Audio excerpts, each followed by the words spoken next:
Bien. Entonces, recordando un poquito lo mismo que habíamos señalado, habíamos estado hablando acerca de cómo influía entonces la primera derivada, y la primera derivada entonces nos daba detalles como eh, si la función era creciente o decreciente, ¿cierto? Sobre un intervalo en el cual el signo de la derivada estaba identificado. Es decir, si era mayor a cero o bien si era menor a cero. Lo otro que establecimos, bueno, además de cómo encontrar estos intervalos, era la prueba de la primera derivada. Entonces esta prueba nos decía que si consideramos un punto crítico, que generalmente es lo que uno primero identifica, ¿ya? O sea, determina la derivada, ¿cierto? La igualamos a cero, vemos cuáles son los puntos críticos, es decir, los que me hacen cero la derivada o bien los que me indefinen la derivada, y esos van a ser nuestros puntos críticos. Y luego vamos a analizar ahí qué pasa con los cambios de signo. Entonces, si esta derivada cambia de positiva a negativa en ese punto, la función en ese punto obtiene un máximo local. ¿Ya? Y recordemos que eso se argumentaba en base a la curva, ¿cierto? Que venía en este dibujito. Entonces, si pasa de positivo a negativo, pasa de positivo a negativo, ya por eso es que un máximo local, ¿cierto? Digamos por el tipo de curva que obtenemos. Por otro lado, si pasa de negativo a positivo, teníamos un mínimo local, y en el caso de que no hay un cambio de signo, ¿ya? O bien tenemos cero por ambos lados, ¿ya? Significa que no tiene máximo ni tiene mínimo. Entonces, si no hay cambio de signo, quiere decir que supongamos, encontramos un punto crítico, un cero. Eh, para todos los números negativos, la derivada es positiva, supongamos, y para todos los números positivos también es positiva la derivada, es decir, no hay un cambio de signo de la derivada, lo que quiere decir que se mantiene siempre, ya sea creciente o bien siempre se mantiene decreciente. ¿Sí? Entonces ahí no tenemos un máximo local. Bueno, vimos unos ejemplos posteriormente ahí, y quedamos entonces en la segunda derivada. Entonces hoy vamos a concentrarnos en qué información podemos obtener de la segunda derivada respecto a una función. Vamos a agrandar esta cosa. Y entonces notemos ahí la figura. Esta figura nos muestra dos gráficas, ¿cierto? Crecientes. Ambas gráficas unen a dos puntos, ¿cierto? Punto A y el punto B respectivamente ahí de las curvas que se observan. Pero notamos que son diferentes, ¿cierto? Porque se doblan en diferentes direcciones. Es decir, se curvan en diferentes direcciones. Entonces, como podemos distinguir entre ambas, la recta tangente de estas curvas, eh, que podemos ir dibujando, vamos a ver que en algunos casos van a quedar sobre la recta tangente y en otros casos van a quedar bajo la recta tangente. Entonces, aquí vamos. Entonces, las mismas curvas, ¿cierto? Y en cada punto de esta curva trazamos su recta tangente. Entonces notamos que en el primer caso, en cualquier punto, una recta tangente todas las rectas tangentes van a quedar debajo de la curva, ¿cierto? En el otro lado tenemos el caso contrario. En cualquier punto trazamos una recta tangente y van a quedar siempre sobre la curva, ¿ya? Entonces, en base a esto se hace la siguiente definición. Entonces, vemos ahí en el caso A, sobre la curva, ¿cierto? Queda por arriba de la recta tangente, y se dice que f es cóncava hacia arriba sobre este punto. En este caso, o digamos sobre este intervalo que sería la coma B. En el caso B, la curva se encuentra por debajo de la recta tangente, ¿ya? O bien las rectas por arriba de la curva. Y a esta función g se le llama cóncava hacia abajo, ¿ya? En el intervalo AB nuevamente. Entonces ahí tenemos los dos casos, ¿ya? De curva. Vamos a hacer la definición tal como está en el libro, y luego vamos a ver otra definición alternativa, ¿cierto? Que se puede considerar también como cóncavo o convexo. Y ahí para los de física, sobre todo, conocen más quizás este tipo de definiciones. Entonces, como definición, si la gráfica de f, aquí consideremos la curva aquí de rosado, si la gráfica de f queda por arriba de todas las rectas tangentes sobre un intervalo, entonces se dice que es cóncava hacia arriba sobre ese intervalo. O bien, si la gráfica queda por debajo de la recta tangente, se dice que es cóncava hacia abajo. Entonces aquí tenemos toda una curva, y vamos a dividir los intervalos en todos estos puntos aquí identificados, A, B, C, D, ¿cierto? Hasta el punto Q. Y vamos a notar entonces que tenemos cóncava hacia arriba o cóncava hacia abajo, ¿ya? Según corresponda ahí el caso. Entonces, por ejemplo, tenemos el caso entre A y B, que tenemos cóncava hacia abajo, ¿sí? Es decir, si uno trata de trazar cualquier punto y una recta tangente, la curva va a quedar debajo de las rectas tangentes. Por otro lado tenemos cóncava hacia arriba, aquí CA, ¿cierto? Están abreviados CA y CB respectivamente, hacia arriba en el intervalo BC. Entonces, por ejemplo, en este caso, supongamos el punto más fácil, voy a tratar de dibujar alguno mejor porque así quizás es mucho más evidente esta línea. Entonces, por ejemplo, aquí con un verde claro. Tenemos ahí un punto y vamos a trazar una recta tangente aquí. Por ejemplo, va a quedar debajo. Entonces, lo que quiere decir es que la curva queda por arriba de la recta tangente. Entonces, cóncava hacia arriba. Y entonces veamos la primera definición, eso es lo que nos dice. Si la gráfica queda por arriba de toda la recta tangente sobre este intervalo, entonces cóncava hacia arriba. Entonces, por ejemplo, en este punto aquí, si trazamos una tangente va a quedar así. Y en este punto acá, si la trazamos tangente, va a quedar más o menos así, ¿cierto? Es decir, la curva siempre va quedando por arriba. Entonces, en el caso del intervalo CD, nos da que hacia abajo. Entonces, si consideramos un punto y queremos trazar una tangente, en este caso van a quedar al revés, ¿cierto? La curva va a quedar por debajo. Y si nos damos cuenta, si queremos tratar de trazar una nosotros por debajo, nos damos cuenta que igual va a quedar arriba. Porque va a quedar solo el punto por debajo y el recto de la recta tangente va a quedar arriba. Lo que quiere decir que la curva va a quedar debajo de la recta. ¿Ya? Entonces, en este caso tenemos cóncava hacia abajo, hacia arriba nuevamente, y luego hacia abajo.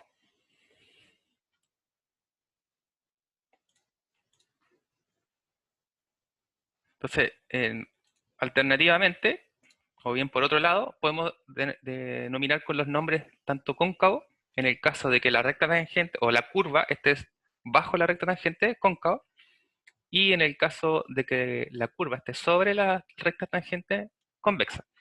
Entonces, como una observación, otra forma de poder distinguir entre ellos, de manera geométrica, en un intervalo, es que si damos dos puntos cualquiera de la gráfica y trazamos un segmento que une estos dos puntos, depende de dónde va a quedar este segmento.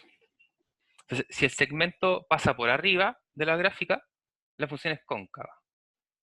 Si pasa por debajo, es convexa. Entonces, por ejemplo, ¿cómo lo vemos esto?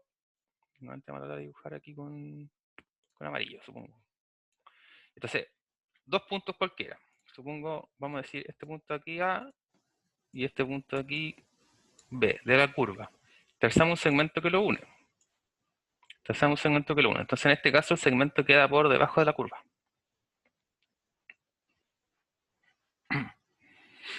¿Ya? Entonces, la de acá abajo. Es decir, es cóncava.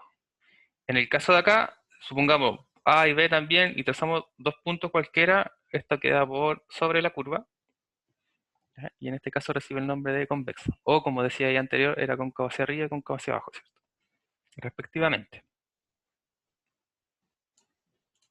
Notemos que si se cumple la desigualdad en forma estricta, entonces se dice que la función es estrictamente convexa o estrictamente cóncava, respectivamente. ¿Ya? Y como observación también, notemos que las funciones lineales, es decir, las rectas, son funciones convexas y cóncavas simultáneamente. Entonces, ¿por qué una función lineal en una recta, digamos aquí como la roja, ¿cierto?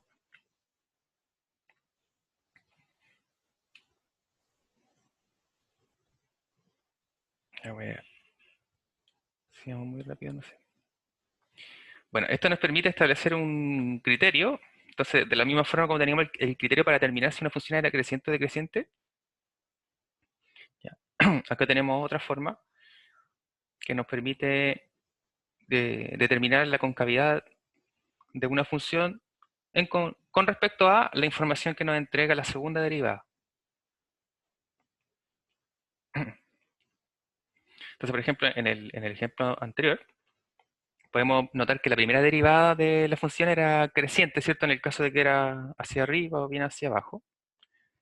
Entonces, si una función es creciente, la segunda derivada generalmente es positiva, ¿ya? O bien en el caso de que una función decrece, es decir, que su primera derivada es negativa, la segunda derivada, bueno, la primera derivada decrece, la segunda derivada es negativa, ¿cierto? Y así podemos establecer esta prueba de concavidad. Entonces nos dice que si la segunda derivada de una función es positiva, mayor a 0, para cualquier valor en un intervalo, entonces en ese intervalo la función es cóncava hacia arriba. En el caso de que la segunda derivada es negativa para cualquier valor de un intervalo, entonces en ese intervalo dado la gráfica es cóncava hacia abajo. Entonces, la gráfica de la función, ¿ya? Entonces, decir, establecemos informaciones respecto a las derivadas.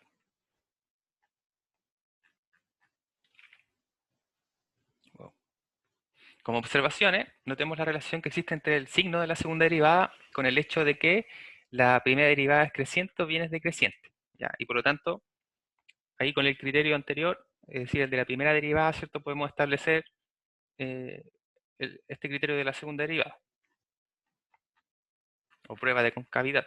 Todavía no vamos a de la segunda derivada. Ahora, si la derivada en un punto, aquí supongamos en este punto particular x sub 0 es 0, donde este punto pertenece a un intervalo del dominio, y la segunda derivada en este valor es negativo, significa que la derivada de f es siempre decreciente en ese intervalo. ¿Ya? Ahora, como la primera derivada es 0, esto significa que en el intervalo la función cambió de signo en algún momento, ¿cierto? Justamente a ambos lados de este punto x sub 0, ¿cierto? Entonces, de positivo a negativo, luego, como sabemos ya por el primer criterio, alcanza un máximo local en este punto. Ya. Análogamente, en el caso de que la segunda derivada sea positivo, sabemos que va a alcanzar un mínimo local.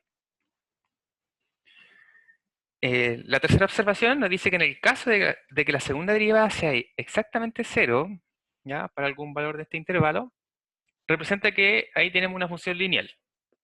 Entonces, sí sabemos que es convexa y es cóncava a la vez, ¿cierto? Es decir, que no hay una variación, digamos, de curva. Tenemos una recta.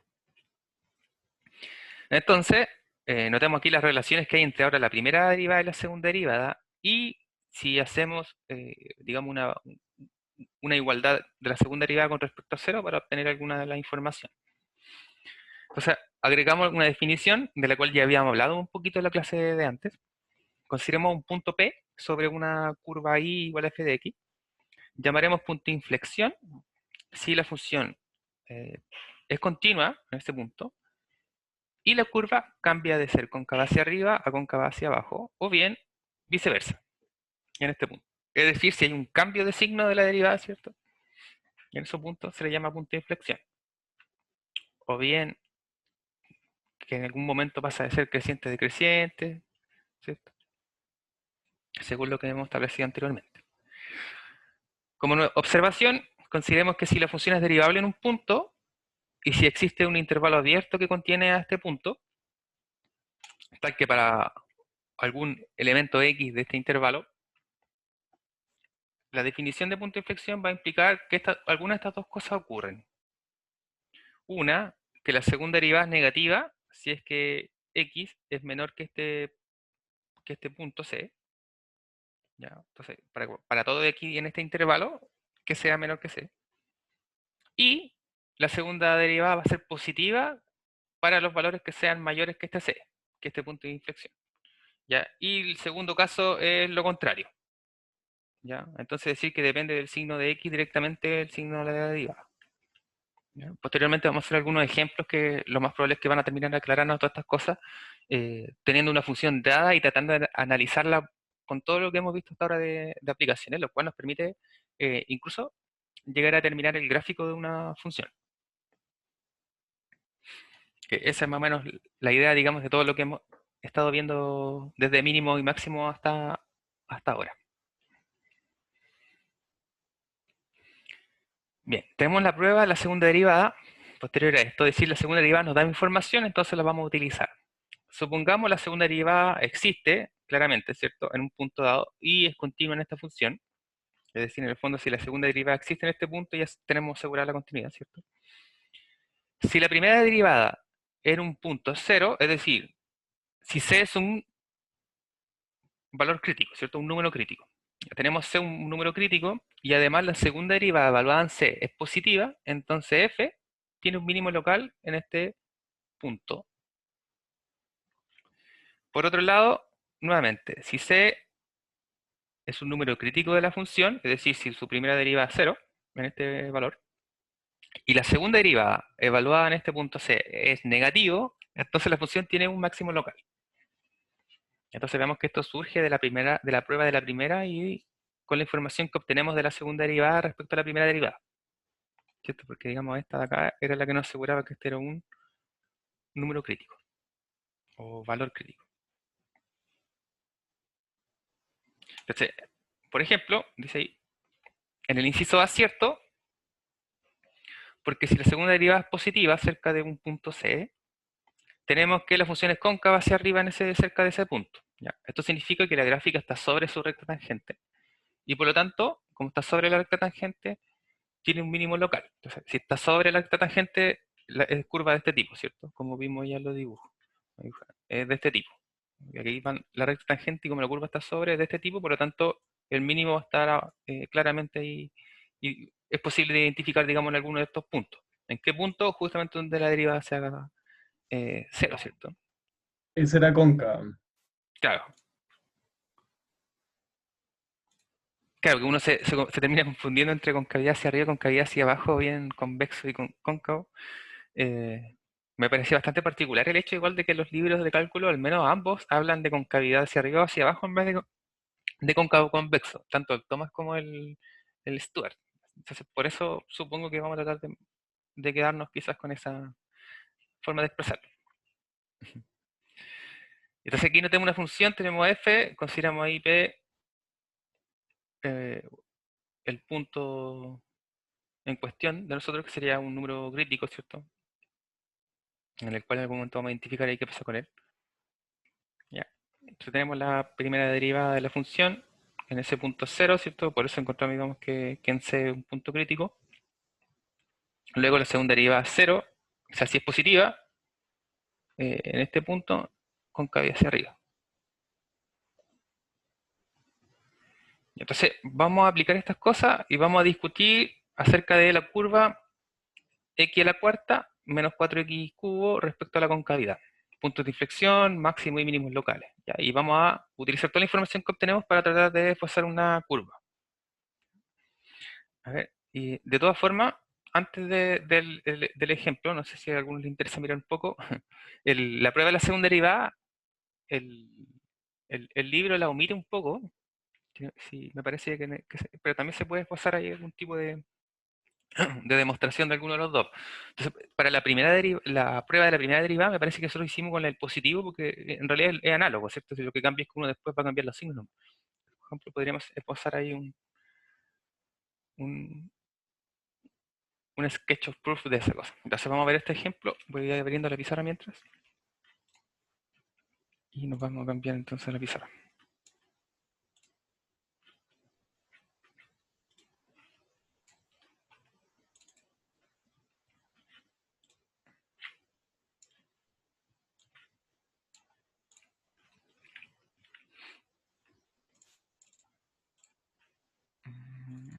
Ahí va. Ahí, como dije, entonces vamos a tratar antes de esbozar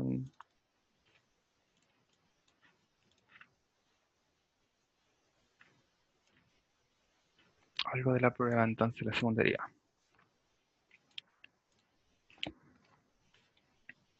Entonces, por ejemplo, vamos a ver el caso B, como ya antes, en la primera vimos el A, ahora vamos a ver el B. Vamos a avanzar a ir B.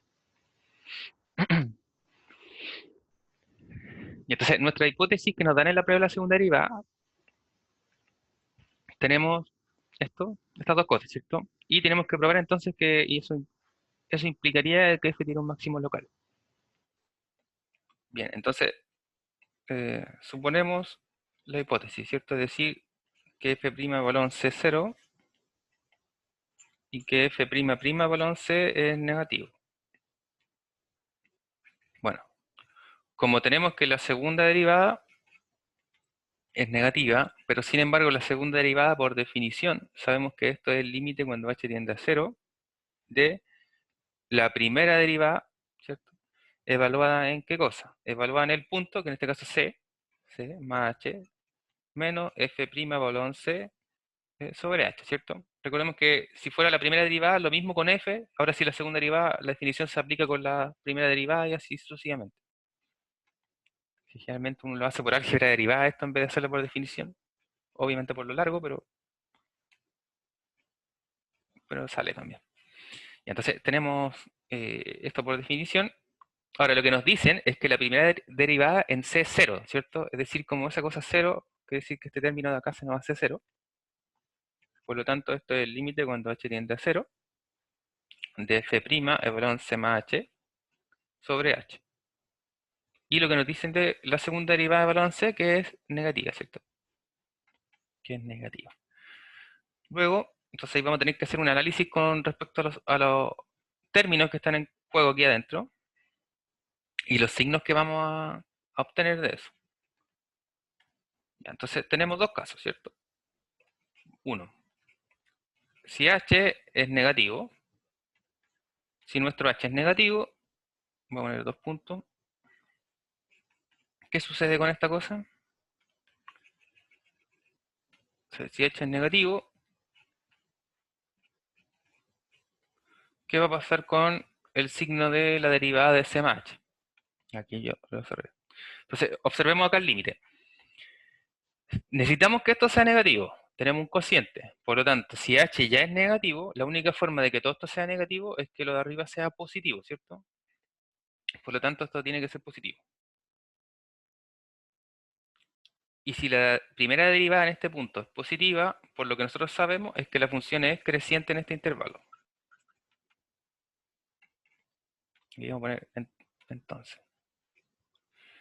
Ya, en el segundo caso, si nuestro h es positivo, y lo vemos acá, si es positivo el número de abajo, necesitamos que todo sea negativo, por lo tanto la única opción que queda es que lo de arriba sea negativo. Entonces en este caso la derivada de c más h tiene que ser negativo. Y sabemos que si esta cosa en la primera derivada es negativo, esto es decreciente. Esto es la prueba de la primera derivada. Eh, por prueba, vamos a poner, por la prueba creciente decreciente, ¿cierto? Así era el enunciado si no me equivoco. Prueba creciente decreciente.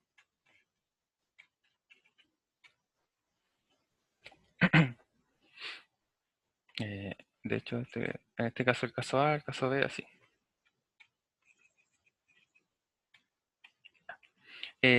Luego, a ver, ya tenemos un logo, a ver, además, por la prueba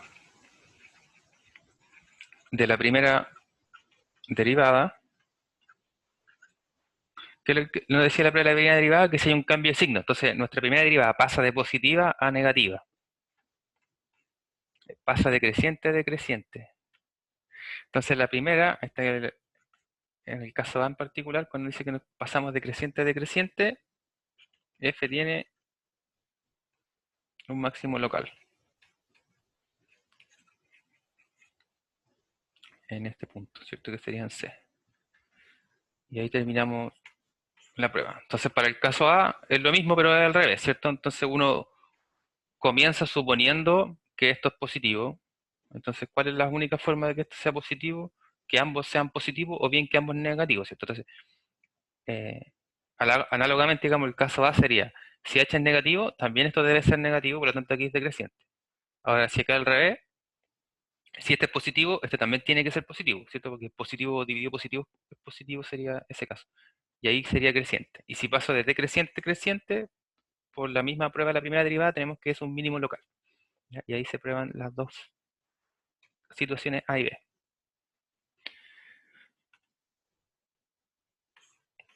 Para que recordemos más o menos ahí de dónde salían esas cosas. Ya, entonces ahora vamos a discutir el ejemplo. Y por lo que vimos en la clase anterior, eh, lo primero que nos conviene, recordemos ahí con algunos de los pasos que vimos, porque una de las cosas más importantes era identificar los puntos críticos, ¿cierto? Los números críticos que decía, como se le señala. Entonces tenemos la función, la derivamos para buscar los primeros, estos valores críticos. Sabemos que nos va a convenir derivarla nuevamente, porque si nos pide hablar de inflexión, de concavidad, tenemos que comparar con lo que hemos visto hoy, ¿cierto? Que es información desde la segunda derivada, por lo tanto ahí nos conviene identificar inmediatamente todo, ¿cierto?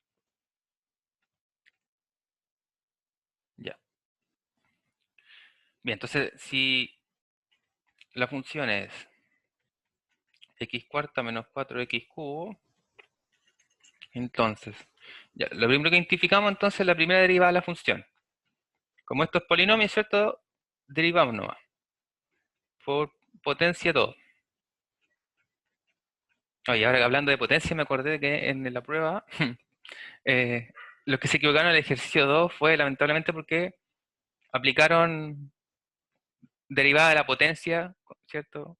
En la función seno de x sobre x. Recordemos que la regla de la potencia funciona cuando lo acá arriba es una constante, ¿ya? Y x no es una constante. En este caso, por eso ahí había que aplicar otro tipo de artimañas. Bueno, eso era un paréntesis nomás. Ya, entonces la primera derivada la obtuvimos, podemos factorizar todavía, ¿cierto? Podemos factorizar aquí por 4x cuadrado, esto nos queda x menos 3, ¿no? Ya, entonces la primera derivada la tenemos identificada, vamos por la segunda derivada. Entonces la segunda derivada, en vez de derivar esto, porque nos va a quedar la derivada de un producto, derivemos esto mejor, ¿cierto? Porque ya sigue siendo un polinomio y está mucho más fácil. Entonces si derivamos esto, Profe, disculpa, ahí hay que encontrar primero los puntos críticos y después, si esos claro, puntos críticos son negativos, es máximo o mínimo. claro, Aunque vamos a buscar los puntos críticos, vamos a ver todos. Exactamente, eso es lo que vamos a ir viendo. Vamos a ver qué pasa con la derivada a uno de los dos lados para ver si son positivos, si son negativos, si es que hay mínimos, máximos locales. Vamos a tratar de aplicar todo lo que hemos estado viendo entre el lunes y hoy.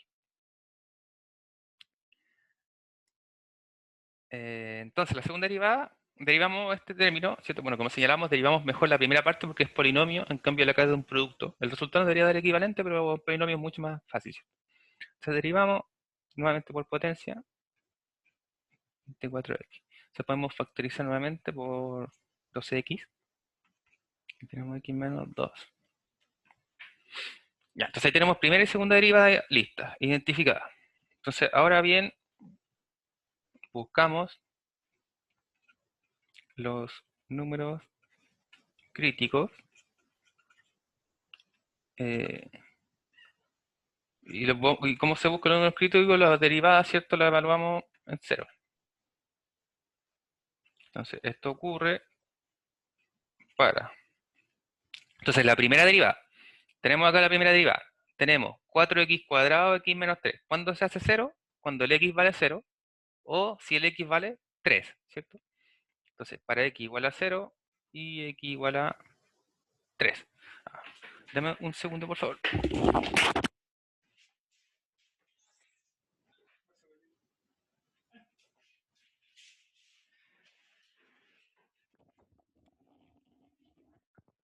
Ya.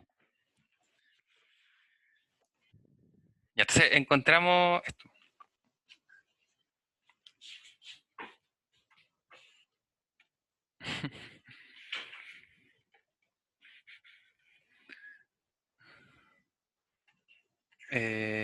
Ya que nos pedía, entonces concavidad, puntos de inflexión máximos. Ah, entonces necesitamos segunda derivada más que la primera derivada. Ya, entonces, concavidad. Para la concavidad, lo que vimos recién, segunda derivada. Y la segunda derivada la evaluamos los puntos críticos y veíamos después el cambio de signos que tenían. Entonces, vamos a poner todo eso.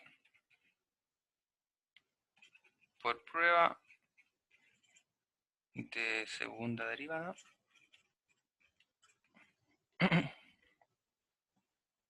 como evaluamos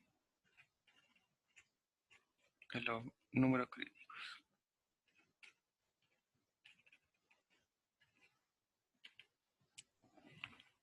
Entonces, el caso I lo vamos a evaluar en el primer punto crítico que es x igual a 0.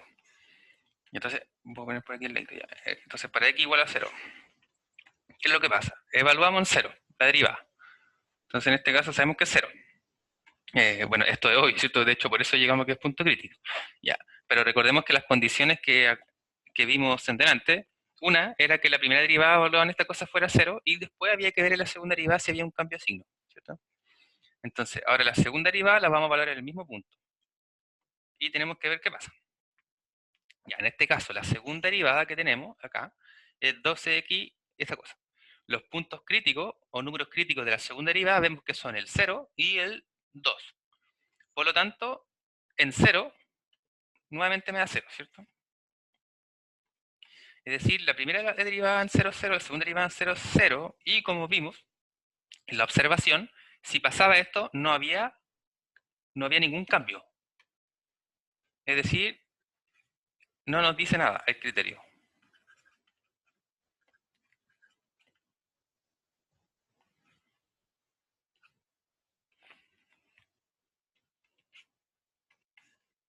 Eso es muy lamentable. Necesitamos evaluar si es positivo o negativo, nos dice 0, no sirve de nada el criterio. Entonces ahí es una observación bastante importante. Cuando tenemos dudas, ¿qué es lo que nos hace entonces? Vuelve a derivar la función, la evalúa, y si me da distinto a 0, entonces estaba bien. Sí correspondía a hacer algún mínimo, algún máximo. ¿Ya? Es decir, aquí no tenemos máximo, mínimo, no tenemos información respecto a eso. Ya, y en el caso 2, vamos a evaluar en el... En la tercera derivada, o sea, la segunda derivada cero, no hay nada que hacer. Claro, pero en la... Ahí donde quedó la presentación. Ya, la presentación... En la presentación, en las observaciones, no sé si se acordarán mucho, pero la última observación decía que la segunda derivada, si es 0, para algún valor de un intervalo, entonces ahí hay una recta lineal, que es cóncava y convexa a la vez. Entonces no hay cambio de signo. Como no hay cambio de signo, no puede ser máximo, no puede ser mínimo.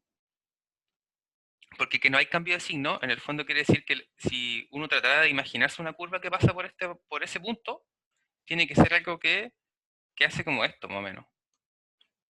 Porque si aquí no hay signo, justo si trazamos acá una perpendicular, perdón, una tangente, va a tener que ser literalmente lineal.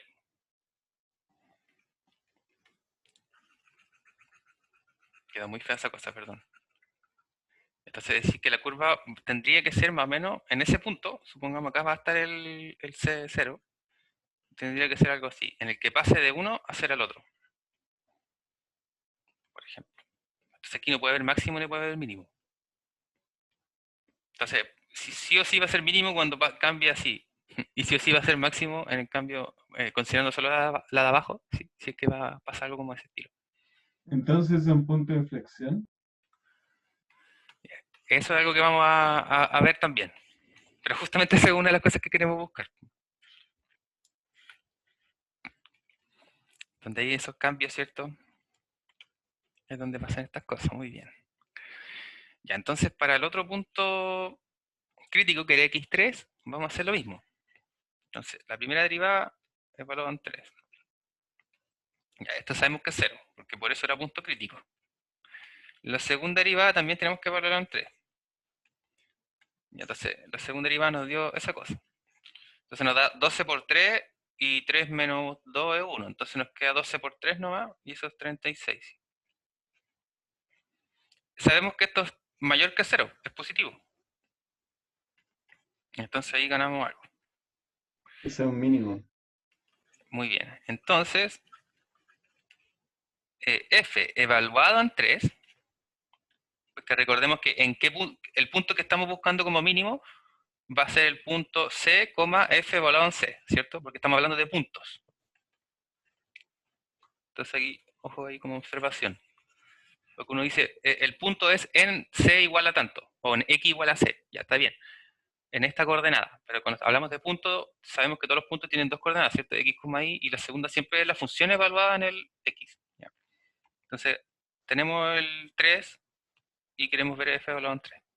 Y conocemos f, si lo conocemos. Esa cosa de allá arriba. Entonces sería 3 elevado a 4 menos 4 por 3 elevado a 3. Ya. Entonces este menos 27. Entonces esta cosa es un mínimo local, ¿cierto? Muy bien.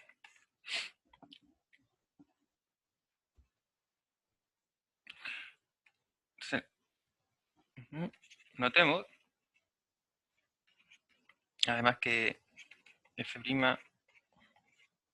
es negativo para los x que sean negativos y tales que estén entre esta cosa, ¿cierto? Porque no puede ser cero.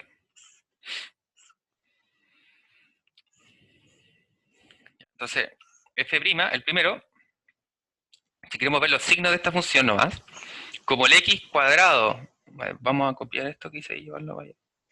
X, 4x cuadrado, x menos 3. Entonces, f' de x es 4x cuadrado, x menos 3. Entonces, si queremos ver los signos de esta cosa,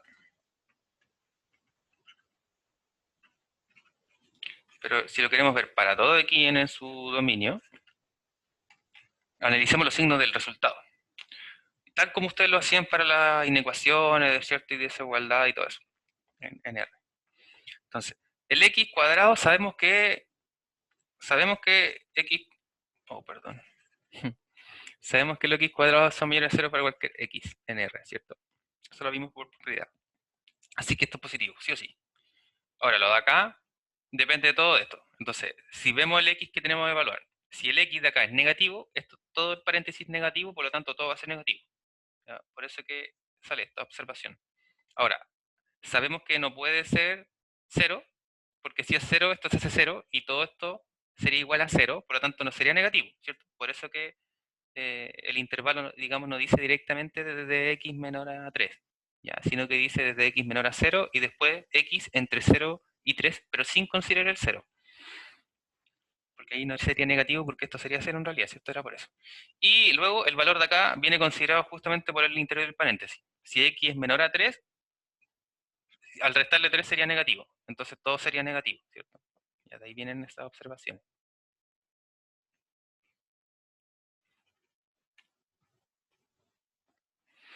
Ya, entonces notamos esa cosa que dice ahí arribita.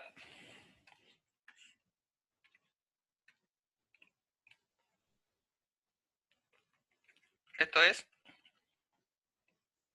que f no tiene mínimo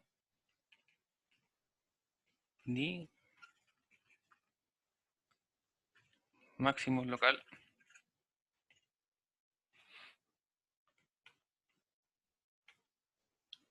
en qué valores, en x igual a 0. ¿Por qué? Porque si nos paramos entre comillas en el 0, vemos hacia ambos lados del 0 y vemos que no hay cambio de signo. Es decir, para los que están antes que el 0, para los negativos, esta cosa, la derivada es negativa. En cambio, si yo voy después del 0, para los primeros 3 valores también sigue siendo negativo. Entonces, como no hubo cambio de signo, no tenemos mínimo ni tenemos máximos locales.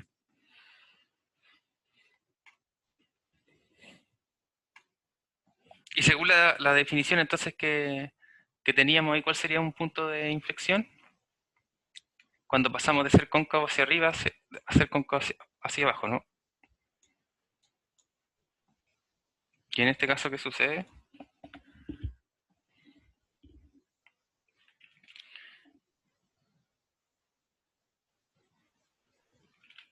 Entonces, para aclarar ahí qué sucede, voy a traer mejor hacia acá el gráfico, en vez de copiar, de ir hacia a presentación, porque me voy a volver posteriormente aquí. A ver. Ya por acá quedó. Entonces, observemos el gráfico que obtuvimos. Bueno, podríamos haber trazado en realidad, esbozado un poco esto. Pero para el siguiente ejemplo vamos a hacerlo. Entonces, tenemos los puntos de inflexiones. Justamente como señaló bien ahí su compañero, en el 0,0 nos dimos cuenta de que no había cambio. Como no había cambio, todo indicaba aparecer ahí que había un punto de inflexión. ¿Cierto? Porque tanto en la primera como en la segunda daban 0. ¿Ya? Entonces todo indicaba. Y claro, tenemos ahí entonces el punto de inflexión en el 0,0, otro punto de inflexión en el 2,16, que pasa de ser cóncavo hacia abajo a ser cóncavo hacia arriba. ¿Sí? Entonces, si queremos ver, tenemos cóncavo hacia arriba, entre el menos infinito y el 0, entre el 0 y el 2 tenemos cóncavo hacia abajo, y entre el 2 y el infinito tenemos cóncavo hacia arriba, ¿cierto? Es decir, desde ahí hacia arriba.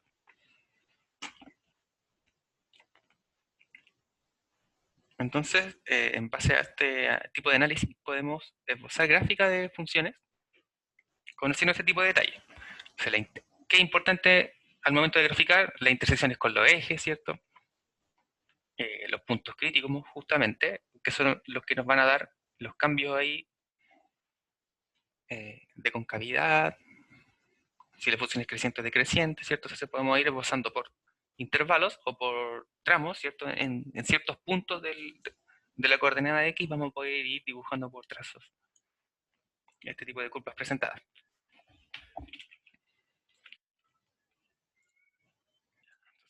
Después, vamos a volver a la presentación nuevamente. Como nota, la prueba de la segunda derivada es incierta cuando la segunda derivada es igual a 0, como observamos. Entonces, en otras palabras, en tal punto puede haber un máximo, puede haber un mínimo, o podría no haber ninguno de los dos. También esta prueba falla en el caso de que la segunda derivada no existe.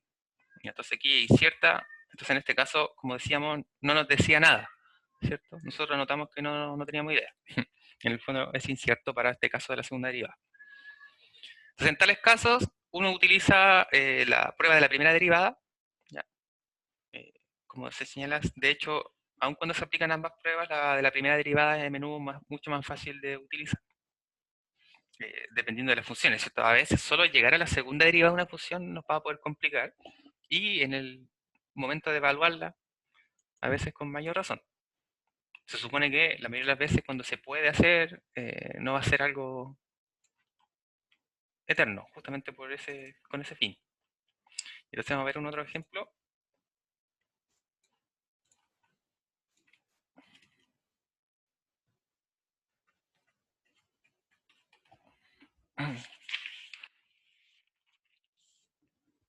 Bueno, espera, trazamos el gráfico y nos faltó igual un poco. Nos faltó determinar la concavidad, ¿no? Lo que dijimos. Vimos los puntos críticos. Ya, sí, me apuré. Vamos a correr el gráfico un poquito. Ya, el gráfico ya nos dice en todo caso dónde van a ser las concavidades, ¿cierto? Me apuré. Ya. Entonces lo que queremos ver ahora son las concavidades, y es decir, donde hay cambios de signo de las derivadas. Entonces notemos que la segunda derivada es 0 cuando. Entonces ahora hacemos lo mismo con la segunda derivada. Vamos a la segunda derivada, acá está. La segunda derivada era 12x factor de x menos 2. Entonces, ¿cuándo se hace 0? Cuando x vale 0, o bien cuando x vale 2, ¿cierto? Ya, entonces, la segunda derivada es cuando x 0, y vamos a colocar y con un conector lógico, y cuando x vale 2. Entonces queremos analizar los signos de ahí. Vamos a analizar los signos dibujando una tablita como la de los puntos críticos, que generalmente es más menos. Aunque parece que me quedó muy grande. Entonces, acá tenemos el menos infinito, acá tenemos el 0, acá tenemos el 2, ¿cierto? Que son los puntos, esos puntos críticos, digamos, de la segunda derivada, y tenemos el infinito. Y queremos ver entonces el signo de la segunda derivada.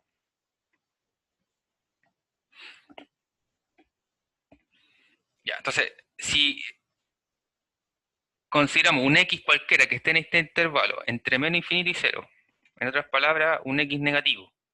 Si nosotros encontramos un x negativo cualquiera, y vamos de nuevo a la derivada, de hecho de nuevo la vamos a escribir abajo mejor,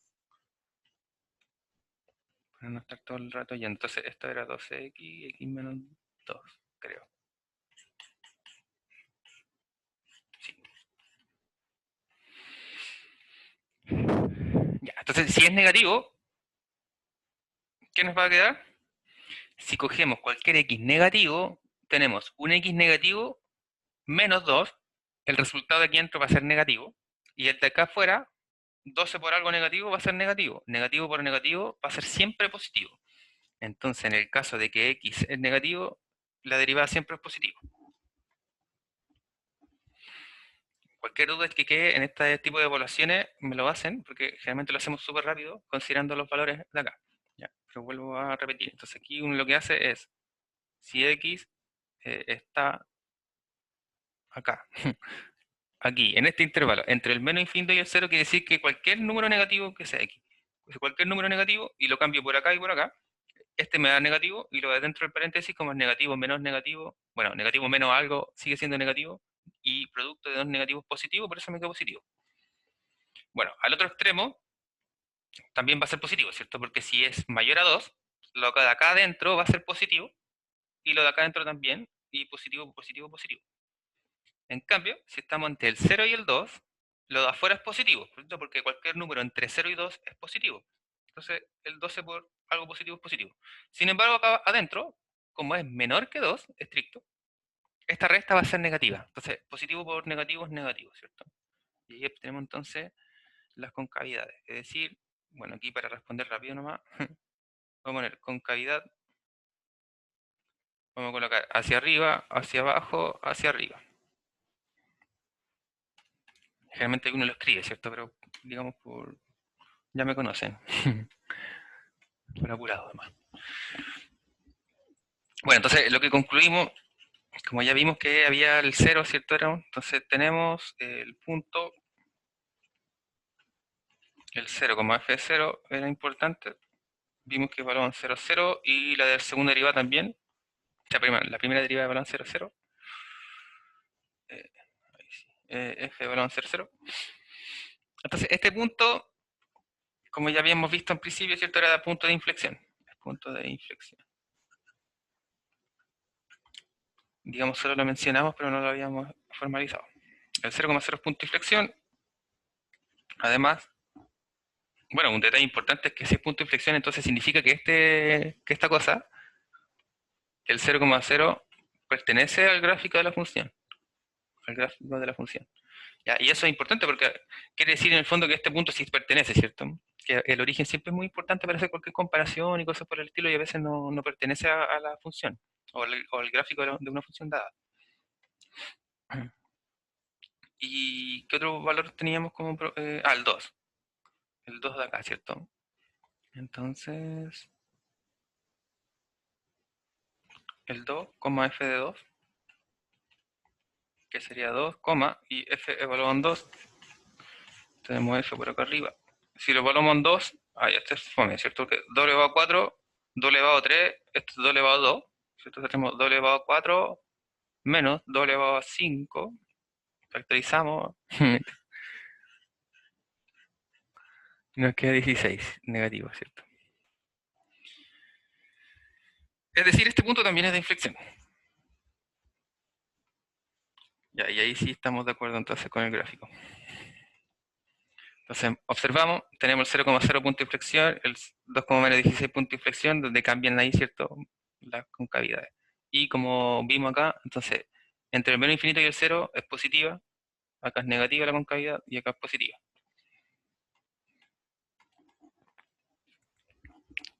Ahí sí terminamos este ejemplito. ¿Cómo vamos con el tiempo? Allá vamos bien. Más o menos bien. Entonces vamos a enunciar el segundo y vamos a ver hasta dónde llegamos. Entonces vamos a colocar analizar, así tratamos de obtener todo lo que vamos de información. La función x sobre x cuadrado menos 4. Y vamos a tratar de graficar.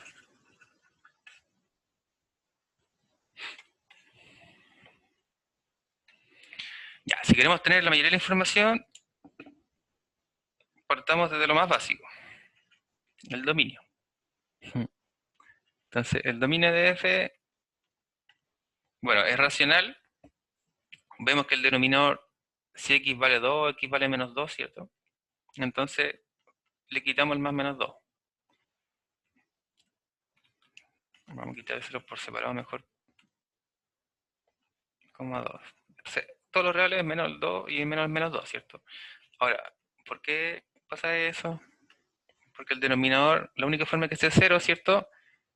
Si pasamos hacia allá, tenemos raíz de 4. Y recordemos que raíz de un número elevado al cuadrado, porque en el fondo este 4 nos lo escribe como 2 elevado al cuadrado, ¿cierto? Es valor absoluto de 2, ¿cierto? Por eso que es más o menos. Ah, ya. Por eso que es más y menos. Ahí por si hay alguna duda.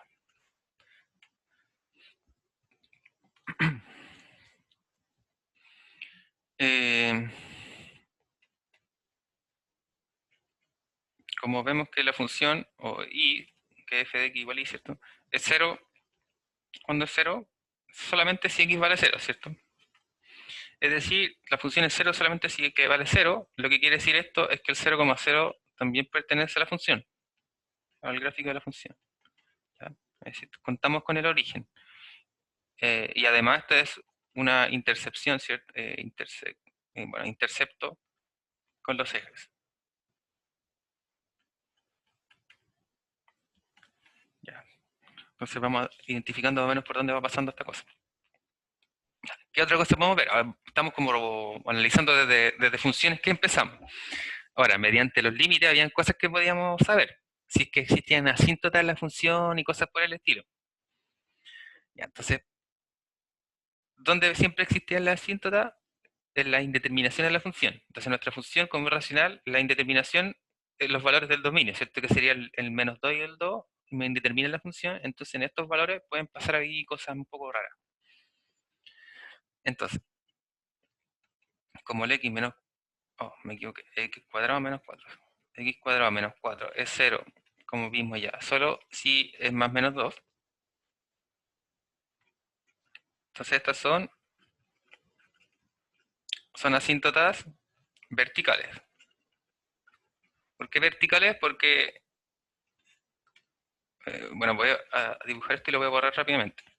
Si tenemos aquí el 0, acá tenemos el menos 2 y aquí tenemos el 2, es en el x igual a algo. Entonces, son todos los valores de x son los que están ahí, ¿cierto? Y aquí todos los valores de x igual a 2 son los que están ahí. Por eso son asíntotas verticales, es decir, supongamos van a ir algo como esto.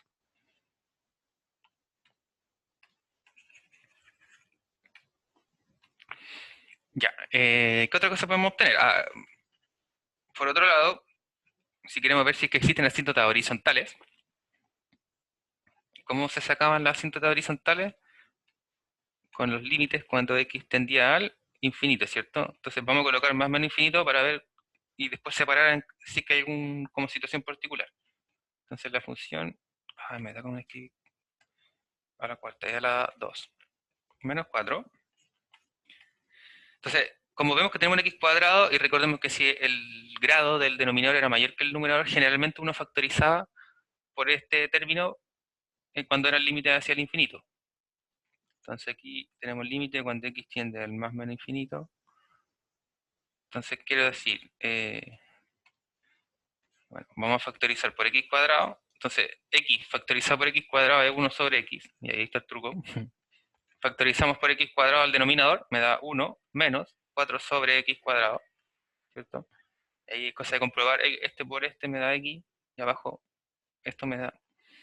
¿Y con qué gracia? Porque podemos simplificar y luego evaluar, ¿cierto? No, más o menos.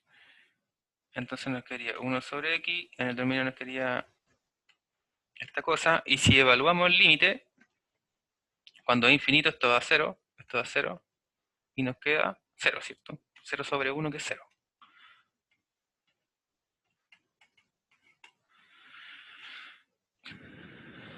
Entonces, ¿qué pasa? Que y igual 0 es asíntota horizontal. Si este límite no existe, no tiene asíntota, ¿cierto? Horizontal. Ya, entonces decir en el eje X, ¿cierto? Que recordemos que el eje X es el y igual 0, vamos a tener asíntotas horizontales en ambos extremos, porque estamos probando aquí con más o menos infinito. En el caso, bueno, aquí uno formalmente lo que hace es evaluar por separado ambos límites, ¿cierto? Pero sabemos que al menos en este tipo de función era análogo. Por eso, por abreviación, digamos, aquí escribimos ambas cosas a la vez. Ahí sí. Ya, entonces hemos descubierto más o menos qué va pasando entre medio de la función. Pero nos falta harto todavía. Ya, además, para buscar los puntos críticos entonces hay que derivar, ¿cierto? Ya, derivamos la función. Como tenemos un cociente, vamos a tener un denominador elevado al cuadrado, ¿cierto? Ya, entonces derivamos el cociente, era el denominador sin derivar por la derivada del x, ¿cierto? Que es 1, menos x por la derivada de esto, perdón, esto es x cuadrado, por la derivada del interior de esta función, que sería 2x, ¿cierto?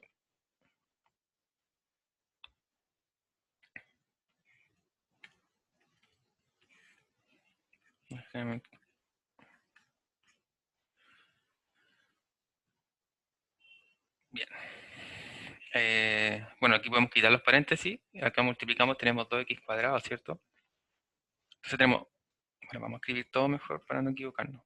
Menos 4 menos 2x cuadrado. Entonces si efectuamos la resta del numerador, tenemos menos x cuadrado menos 4. Y en el denominador tenemos x cuadrado menos 4 al cuadrado. Entonces aquí vamos a factorizar por menos acá ya. Entonces le sacamos el menos, entonces esto pasa mal. Y digamos este menos de acá lo vamos a dejar adelante por, por algo de comodidad. Y entonces tenemos la primera derivada. Notemos con la primera derivada qué pasa. La de primera derivada se puede hacer cero en algún valor y notamos inmediatamente que el numerador, bueno, la única forma de que esta racional sea cero es que el numerador sea cero.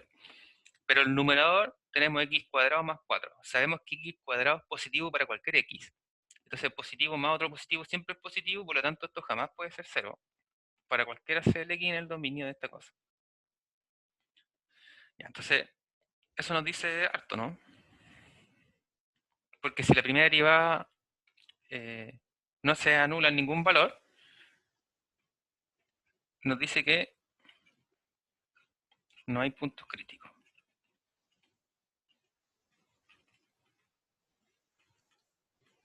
Entonces, si no hay puntos críticos, no tiene mínimo ni máximo.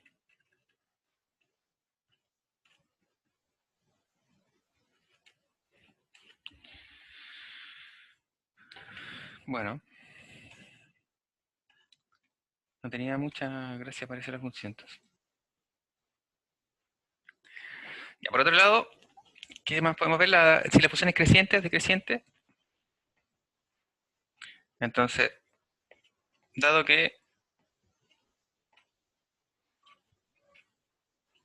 x cuadrado más 4 es positivo para cualquiera,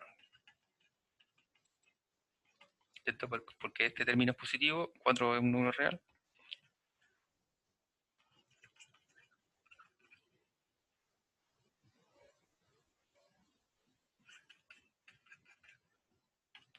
Entonces tenemos que la función, que la primera derivada, observemos acá arriba de nuevo, voy a rayarla aquí con amarillo. Esta es nuestra primera derivada, ¿cierto?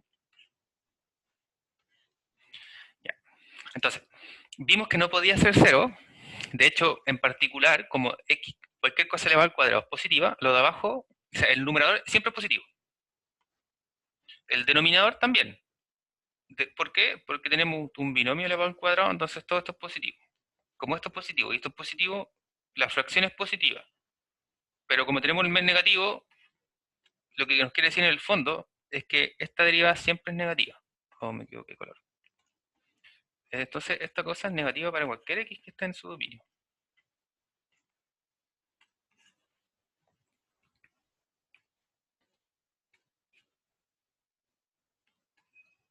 Luego, la función tiene un puro comportamiento, ¿cierto?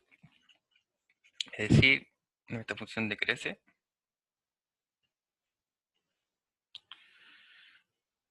en cada intervalo. ¿Cuáles serían los intervalos entonces los que, que suceden cosas? Como vimos acá, por el dominio que tiene la función, hay agujeros acá, o saltos, en el 2 y en el menos 2. Entonces, en cada intervalo, que va a ser desde el menos infinito hasta el menos 2, desde el menos 2 hasta el 2, perdón, y desde el... me equivoqué aquí. Ya vamos a escribir esta cosa. Entonces, todos los intervalos son en el fondo todos los r menos el menos 2 y el 2. Entonces, desde el menos infinito hasta el menos 2, después desde el menos 2 abierto hasta el 2, y del 2 hasta el infinito, ¿cierto? Esos son todos los intervalos que hay, quitándole estos puntos de acá del dominio.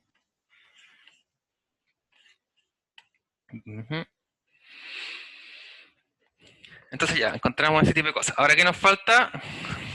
Segunda derivada. Analizando la segunda derivada, entonces tenemos f' de x, que sería derivar de derivada. Entonces, como era negativa, vamos a dejarle el menos acá, y vamos a derivarlo como si fuera solo positivo. ¿Ya? Y el denominador estaba al cuadrado, entonces va a quedar elevado a la cuarta, ¿cierto?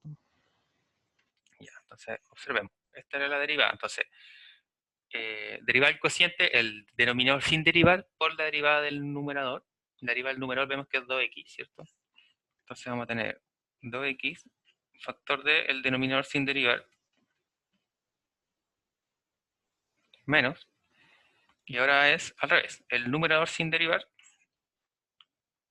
por la derivada del denominador. O sea, el numerador sin derivar, es más 4, perdón, más 4, por la derivada del denominador. O sea, el denominador, ¿cómo lo podemos derivar? Por regla de la cadena, o bien desarrollando, ¿cierto?, este binomio y derivando como un polinomio, ahí como cosa de elección. Vamos a derivar por la cadena. Entonces, si derivamos por la cadena, el denominador baja, le restamos 1, a esto se mantiene por la derivada interna.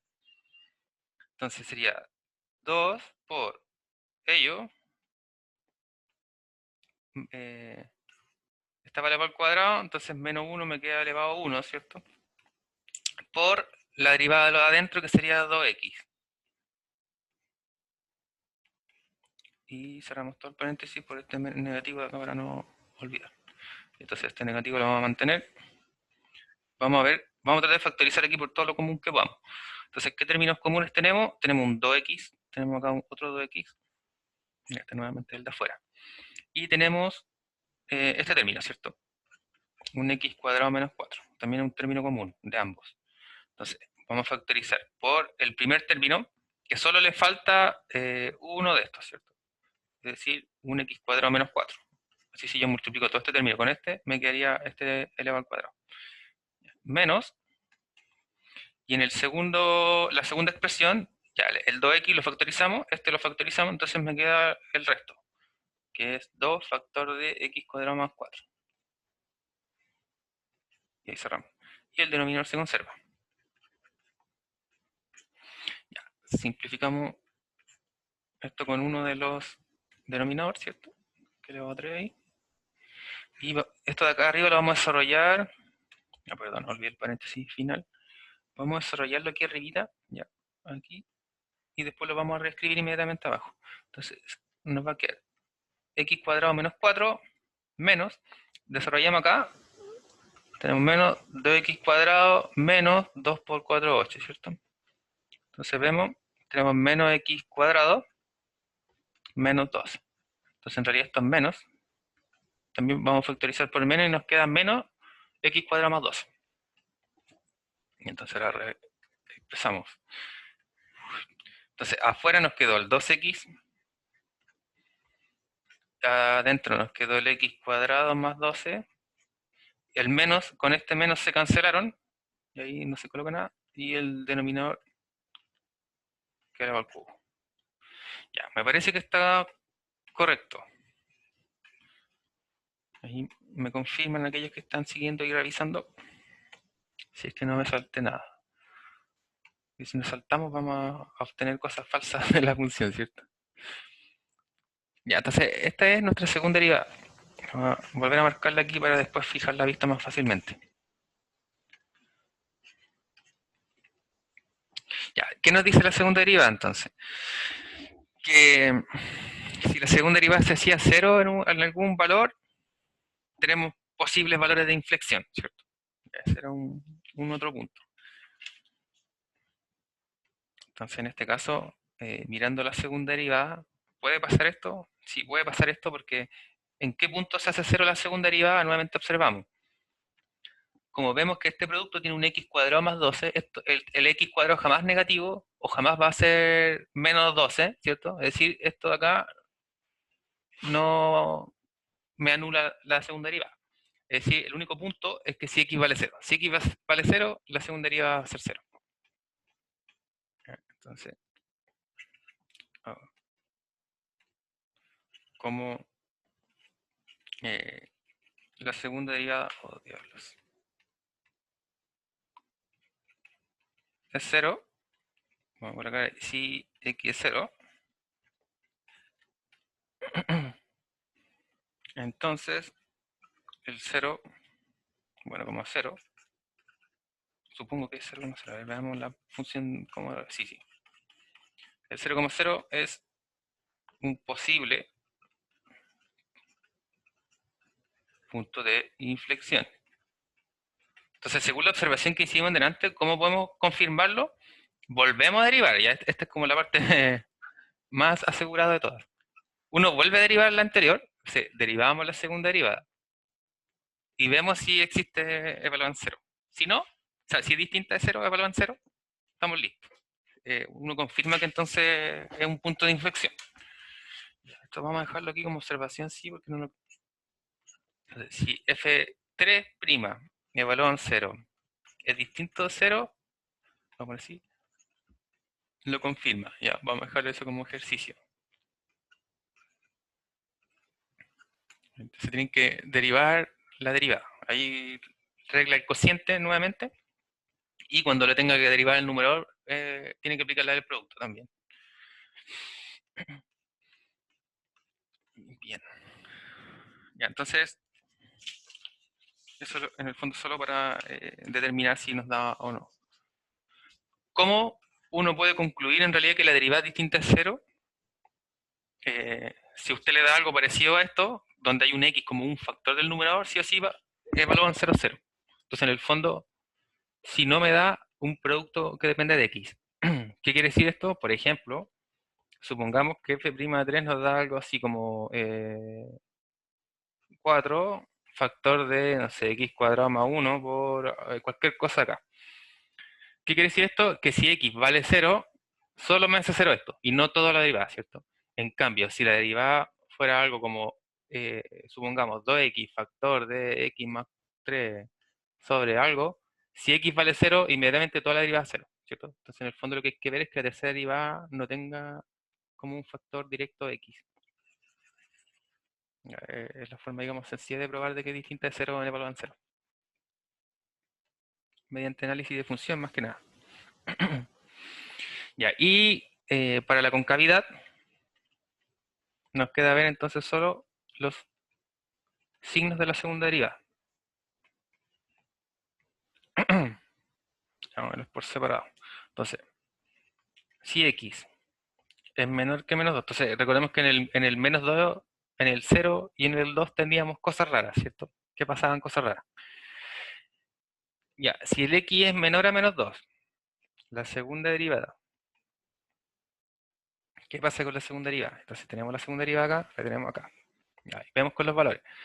Este x está al cuadrado, así que siempre es positivo. Este x de acá está al cuadrado, así que siempre es positivo. El x de acá, si es negativo, todo es negativo. Por lo tanto, si esto es negativo, la segunda derivada es negativa. Y si la segunda derivada es negativa, teníamos que la función es cóncava. Entre el menos 2 y el 2. Vamos a poner así ahora, esta vez, como cóncavo o convexo. Ya, ahora, si está entre el menos 2 y el 0, ¿qué pasa con la segunda derivada? Ya, veámoslo acá de nuevo. Si está entre el menos 2 y el 0, el 2x por ese valor va a dar negativo. El de acá me va a dar bien, ¿cierto? Y acá me va a dar negativo. Y acá hay que tener ojo con esta cosa. Vamos a poner aquí. Si x, no, ¿cómo era? Entre el 0 y el menos 2, ¿cierto? Menos 2, 0 y x está entre medio. Ya, si x está entre medio de estos dos y reemplazamos cualquiera que sea de estos, evaluado aquí para ver qué signo tendría esta cosa, como es negativo, la primera parte es negativa. Entonces vamos a escribirlo así. La primera parte va a ser negativa. Si esto es negativo, lo elevado al cuadrado me va a dar positivo y más 12 va a seguir siendo positivo. Lo de al lado va a ser positivo. Y el denominador está elevado al cubo. Si está elevado al cubo, significa que si lo de adentro es negativo, todo es negativo también, ¿cierto? Recordemos que si lo de afuera es par, inmediatamente me aseguraba que era positivo. En este caso, no. Pero si x está entre cualquiera de estos dos, al elevarlo al cuadrado me va a dar positivo. Pero si le resto 4, no siempre va a ser positivo. Por ejemplo, si es menos 1, al elevarlo al cuadrado me da 1, y le resto 4 me da menos 3. Por lo tanto, me daría negativo este, y también me daría negativo el numerador. Por lo tanto, sería todo positivo. Es decir, que si x está acá, la segunda derivada es positiva. Esto quiere decir que entonces es convexo. En este intervalo, ¿cierto? Que sería entre el menos 2 y el 0. Ya. Por otro lado, ahora tenemos entre el 0 y el 2 positivo ahora. Oh. Vamos a ver qué pasa con la segunda derivada. Entonces, ahora, si pasa eso, y volvemos acá, este es positivo, este es positivo, el de abajo va a ser negativo, porque nuevamente está entre 0 y 2. Entonces, la resta de esto va a ser negativo. Por lo tanto, la derivada va a ser negativa. Entonces, es decir que es cóncava. En el intervalo 0,2. Por otro lado, si está después del 2, ¿no? Si x mayor a 2, todo es positivo, ¿cierto? Ahí sí que sí, todo es positivo. Este es positivo, esto es positivo, y el de abajo, como es mayor a 2, la resta va a ser positiva por fin. Por lo tanto, nos asegura que la derivada va a ser positiva para cualquier valor que sea mayor a 2, estricto. Y si es positiva, entonces esto es convexo. Entre el 2 y el infinito. Entre el 2 y el infinito. Ya, entonces, hemos obtenido la mayoría de los datos posibles. Podemos arriesgarnos a tratar de trazar una curva. Entonces, vamos a suponer ahí el eje X, el eje Y, y ver qué pasa. Ya, entonces este es nuestros ejes respectivos. Y además vamos a considerar entonces esto, el eje X, en vez de eje X vamos a ponerle aquí que esta es la recta y igual a 0. ¿Ya? Que recordemos que habíamos encontrado que iba a ser una asíntota horizontal, ¿cierto? Y teníamos dos asíntotas además en el 2 y en el menos 2. Y en el 0 iban a pasar cosas también, ¿cierto? Entonces, como acá hay asíntota, también vamos a dibujarla. Vamos a tratar que pasen por el 2.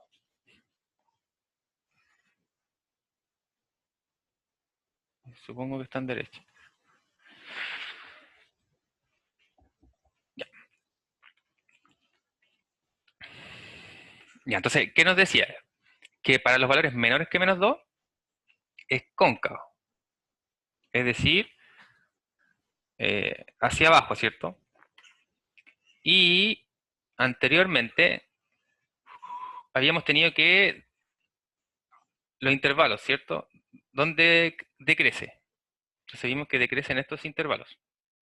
En el menos infinito de 2 decrece. Entre el menos 2 y el 2 decrece y acá también decrece. Entonces decrece en todas partes. Pero tiene asíntotas. El 0,0 pertenece y además un punto de inflexión. Y tenemos aquí las concavidades, ¿cierto? Que en el fondo si es hacia abajo, hacia arriba, hacia abajo, hacia arriba. Y con las respectivas asíntotas que encontramos. Entonces acá, desde el menos infinito venía asíntota al igual 0. Es cóncavo hacia abajo. Y además tiene asíntota al menos 2. Ahí tenemos la primera parte de la función. Luego, entonces acá tenía asíntota del menos 2, era decreciente, convexo, pasaba por el origen, y aquí cambiaba a ser, bueno, era punto de inflexión, ¿no?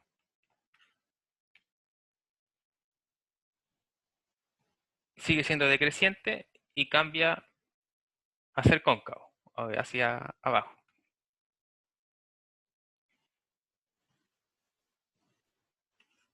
Bueno, aquí se supone que no pasa la amarilla, ¿cierto? Porque es asíntota. Y en el último caso, desde el 2 al infinito es convexo y nuevamente era decreciente y tenía como asíntota el eje Y en ambos límites, ¿cierto? Entonces recordemos que el límite, nosotros vimos que X tendía, y yo les puse más menos infinito. En el fondo, al más y el menos infinito. O sea, en el menos infinito, como también era asíntota, y viene desde acá, ¿cierto? Y el más infinito, que viene desde acá, es la otra asíntota que ahí aparece. Ya, entonces sí, uno puede estimar una gráfica de una curva de este tipo, en base a la información obtenida de la derivada, tanto de la primera como de la segunda derivada.